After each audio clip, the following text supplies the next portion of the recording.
গোয়েন্দা সূত্রে জানা যায়, চাঁদপুরের মোহনপুর লঞ্চঘাট সংলগ্ন নদীতে দীর্ঘদিন যাবৎ কুখ্যাত ডাকাত কিবরিয়া মিয়াজির সন্ত্রাসী গ্রুপ অস্ত্র দেখিয়ে অভ্যন্তরীণ নৌ রুটে চলাচলরত নৌযান সমূহ হতে চাঁদাবাজি, ডাকাতি ও অপহরণসহ নানা ধরনের অপকর্ম করে আসছে।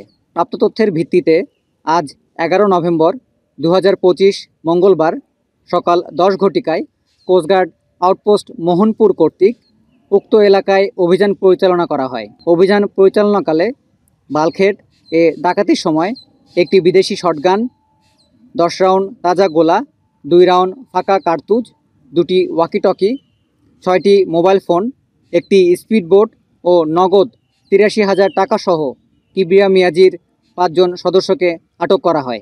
জব্দকৃত আলামত ও আটককৃত ব্যক্তিদের পরবর্তী আইনানুগ ব্যবস্থা গ্রহণের কার্যক্রম প্রক্রিয়াধীন রয়েছে। দেশের অভ্যন্তরীণ নৌপথকে সর্বদা নিরাপদ রাখার লক্ষ্যে কোস্টগার্ড ভবিষ্যতেও এ ধরনের অভিযান অব্যাহত রাখবে।